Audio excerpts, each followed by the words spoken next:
My name is Cheryl, and at the beginning of last year, I ate too much fancy food and gained 5 kilograms. Now I'm 49 years old and trying to lose weight before the holidays. My plan is to lose 5 kilograms now so that if I gain it back during the holiday season, it won't be a big deal, right? You must be kidding, there's so much delicious food from Christmas to New Year's. It's a happy problem to have. I'll probably end up buying myself Valentine's chocolates too. Oops, I'm already drooling. Looks like I'm going to gain weight again this year. Oh well. Today, I have a story from winter that I'd like to share with you. It's about something that happened when I was 28 years old. After dating for several years, my boyfriend Paul and I got engaged, and I introduced him to my parents. This was the so-called marriage greeting.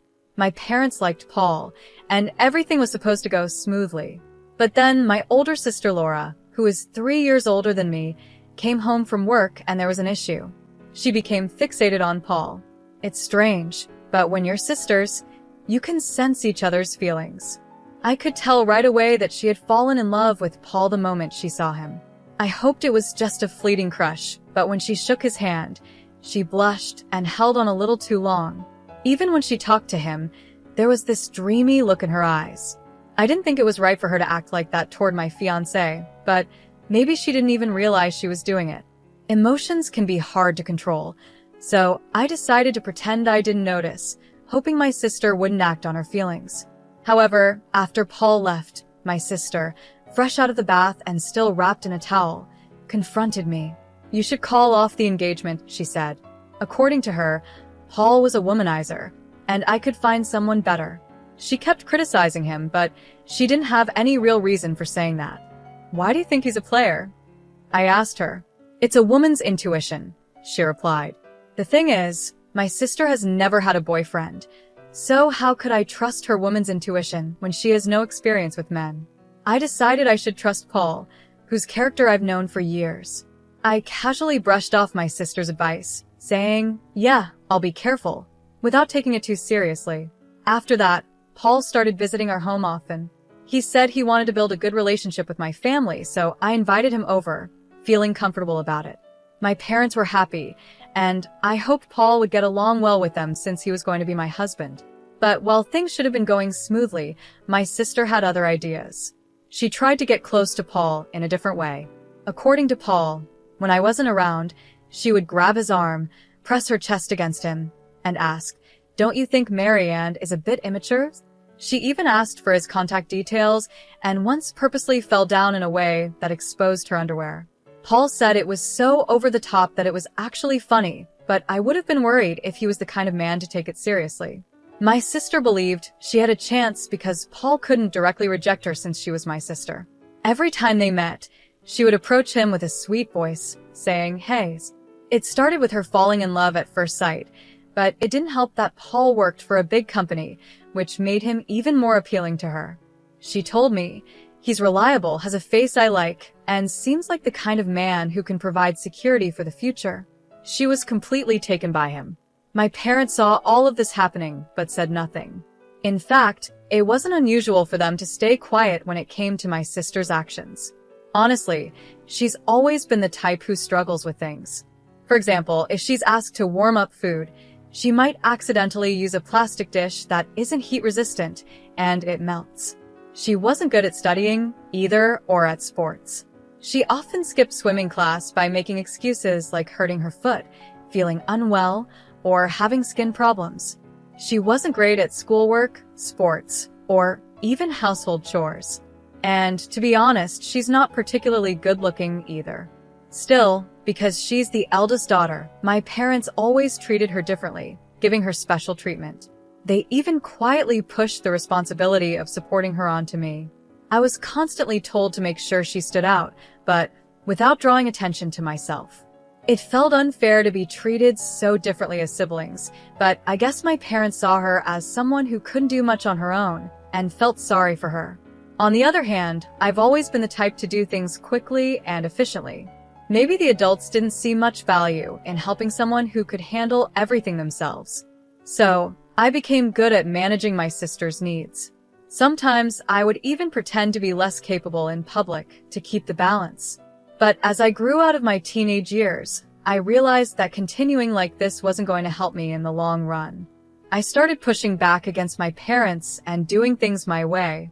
If I had kept going along with everything, I would have become someone who couldn't do anything. When I started standing up for myself, my sister didn't like it much because she was losing my support, but we never really had a bad relationship. We could still talk normally, and sometimes I even gave her advice when she had problems. Our family had its issues, like being too protective of my sister and a little bit of tension between us, but I still thought we were a pretty normal family. However, things changed when Paul didn't return my sister's feelings. She couldn't handle the fact that her younger sister was getting married before her. The night before my wedding, my sister blurted out to our parents, "I can't accept that my younger sister is getting married before me." My dad tried to calm her down, saying, "Don't worry, Laura. You'll find a good partner soon too." I agreed with him. "Yeah, Laura, it's not a big deal." But she wasn't having it. Normally, the older sister gets married first, then the younger one. It's too soon for her. "The wedding is tomorrow," I reminded her. "What are you talking about, Mom? Don't you care about me? I'll be the poor older sister who's left behind while her younger sister moves on," she cried. That night, I listened quietly from the hallway as my sister and our parents argued. Should my sister really get married first? If I waited for her to marry, I would end up growing much older, without any progress in my own life. What was she thinking? I hoped she would calm down after venting her frustrations. Then I heard something shocking. "We won't attend the wedding tomorrow, Laura. Please be okay with that," my father said. What? Both my parents agreed not to come to my wedding just to make my sister happy. I couldn't believe it. It was like they were under some spell, doing whatever she wanted. This went way beyond simply indulging her.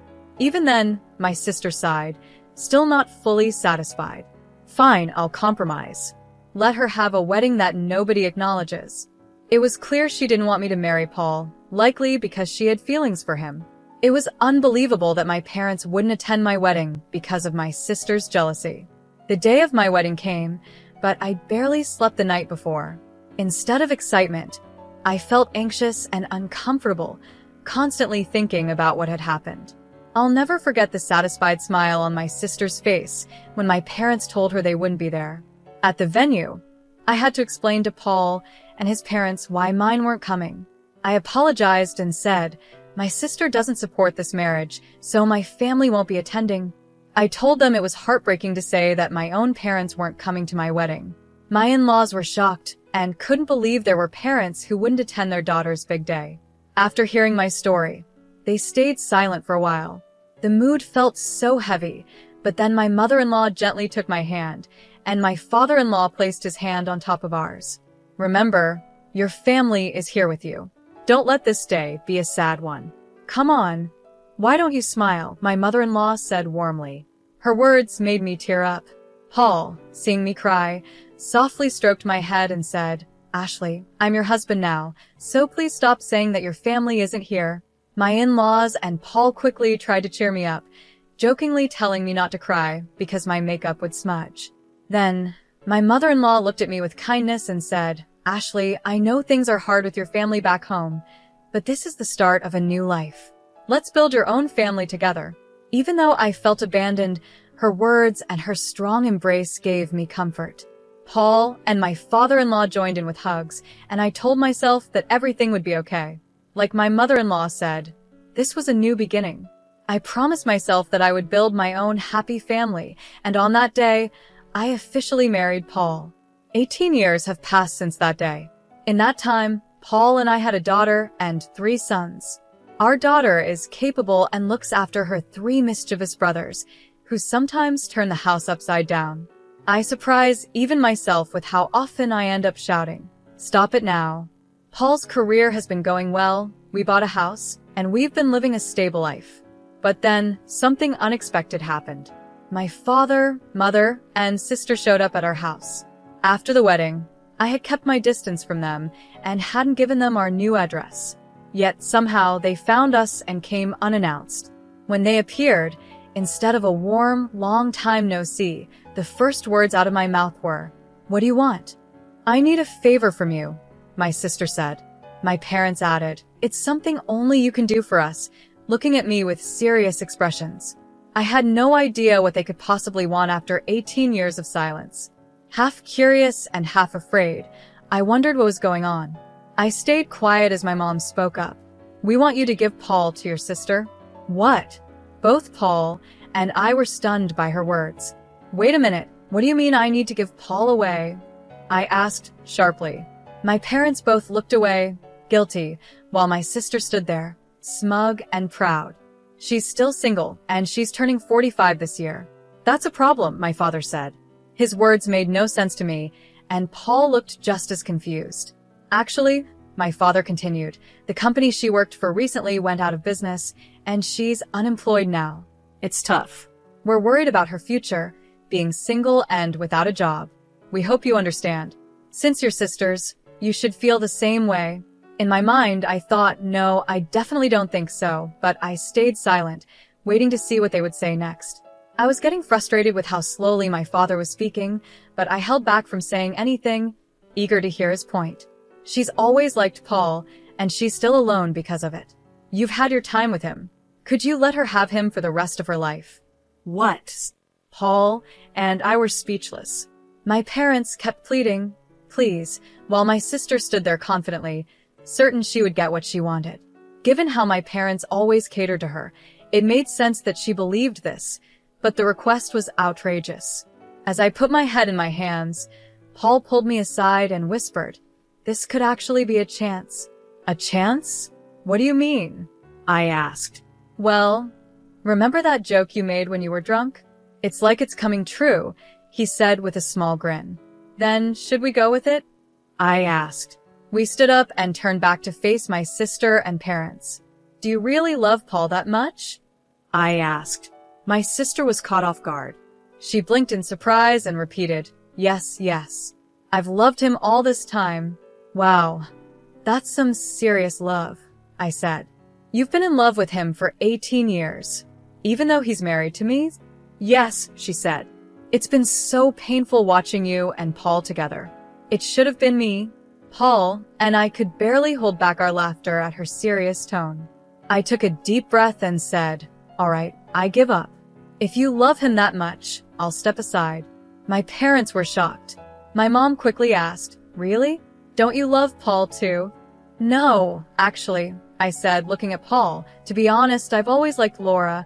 Paul played along, turning to my sister and saying, "Yeah, I've always liked her too." My sister's face lit up with joy. "Really?" she asked, her face flushed with excitement. "I knew it. You never resisted when I hugged you, and your eyes always looked so loving," my sister said, excitedly. "I've been waiting for this moment, and finally, it's here." I had to hold back my laughter, and I could see Paul pretending to cry, though his shoulders were shaking from trying not to laugh. We just needed to keep this up a little longer. "We'll always be together from now on, Paul," my sister suddenly said, acting as if they had been a couple all along. She was so casual about it, like she'd been living in this fantasy for the last 18 years. "Laura, I'm happy," Paul replied with a smile. "Please be my support from now on." "Yes, absolutely," she said, clearly thrilled. "So, I'm going to quit my job," Paul announced, grinning. My sister's smile faded in an instant, and her face turned to shock. "Really?" "Yeah, I want to be with you all the time, Laura. So I'm quitting my job to always stay by your side." "What?" she stammered, clearly not expecting this. "I won't even go outside anymore," Paul continued cheerfully. "I'll follow you everywhere. I'll even watch you do housework from behind." My sister froze for a moment, her panic setting in, while our parents looked visibly disturbed. "But I'm not working either. This is a problem," she muttered. "What's the problem? If we're together, we have nothing to fear. We don't need money to be happy," Paul replied. "But nowadays, we need to pay for things like insurance. It's not like the old days. We can't just live on love alone," she argued, her eyes starting to lose focus. Sensing the moment was right, I jumped in. "Paul, if we end up divorcing, I'll be taking a large share of the assets, so you better pay up." "Don't worry," Paul said with a laugh. "Your sister and parents will take care of everything." Hearing this, my parents turned pale and exchanged worried glances. "Laura," my father said, This is hard to admit, but this isn't right. Stealing your sister's husband, it's wrong. Exactly, Laura, my mom added, suddenly backing away from the plan. It was as if all the passion and support for my sister vanished in an instant. What are you talking about? You promised Paul to me. Laura yelled, her frustration growing. That was before my father began, but she cut him off. I don't want to hear it. Doesn't anyone support me? Laura screamed, and in her frenzy, she grabbed my mom's hair. My father tried to calm her down, but it was chaos. In the middle of all this, Paul calmly spoke up. Laura, to be honest, you're not my type. I respect you as Ashley's sister, but that's it. Everyone fell silent, their attention now on him. I don't really want to interact much with you, especially when you look at me like that, Paul said. That gaze actually turns me off. Knowing that someone has unreturned feelings for me is really uncomfortable. His honest words left my sister and parents speechless. But Paul, what was all that earlier? My sister asked, clearly confused. Stop acting so casually with someone else's husband, I said firmly. There's no way he could fall for you. We have a family, and we're happy. As I said this, I stopped my sister, who was walking toward Paul with a pale face. You tricked me, she shouted. How could you think that someone who hasn't contacted you in 18 years still loves you? Isn't that a bit unrealistic? I asked. My sister's face turned red, and she started to tear up, clearly out of frustration. If you were really attractive, maybe it would be different. But no one finds charm in someone who is unemployed, dependent on their parents, and can't do basic things because their mom has always done them. At your age, a marriage wouldn't last long with those traits, I said plainly. Paul quietly chuckled behind me. My sister, hit by the truth of my words, began to cry loudly, unable to stop. Our parents tried to comfort her, but they looked confused, as if they were realizing that what I said was true. I'm not giving Paul to you, I continued. So please give up, Laura. At that, she cried even harder, like a child throwing a tantrum. It was a sad sight for an adult, and it was clear she hadn't matured. Take this as a lesson, and please don't involve yourself in our lives again, I said. No matter what trouble you face in the future, don't expect any help from us. With that, I slowly closed the front door. When my children asked what happened, I simply said, it's Halloween season, and it seems a ghost came early. My eldest suggested we exorcise the spirit, but I stopped the idea, though it did feel like there was a ghost wailing outside as my sister continued to cry. 6 years passed, and she's still single. She found a job but got fired for inappropriate behavior, and she caused trouble by rushing into a marriage that didn't work out. Now, she's banned from matchmaking events and seems likely to stay single for life. My parents, despite being tired, are still working part-time jobs to save money for her. They've probably realized they can't rely on her to take care of them in the future. Hopefully, they now understand the consequences of spoiling her all these years. I spend my days as a homemaker without having to worry about school fees for my kids, thanks to my smart children and my husband, who has a stable job. Sometimes, I wonder if working outside the home would help me burn off the extra calories I gained during the holiday season from eating too much. My daughter, who is already slim, is entering her growth phase and has been talking about wanting to go on a diet. I'm trying to convince her not to. You can think about dieting when you're older, like me, I tell her. My 3 sons love dancing and recently showed off their skills at a local event, where they won several awards. They proudly say, we're going to be in Pearl Jam one day. So, I really hope Pearl Jam stays together until they grow up. We regularly get visits from my in-laws, who are as dear to me as my own parents. We always enjoy delicious meals together. When the kids have their spring break, we plan to take a trip to a spa, and I'm excited about spending some quality time together. Although there were many challenges before marriage, my life since then has been filled with happiness. The bonds within our family have grown stronger, and I'm grateful for the love we share. I hope everyone stays healthy and lives long so we can continue to make precious memories together as a family.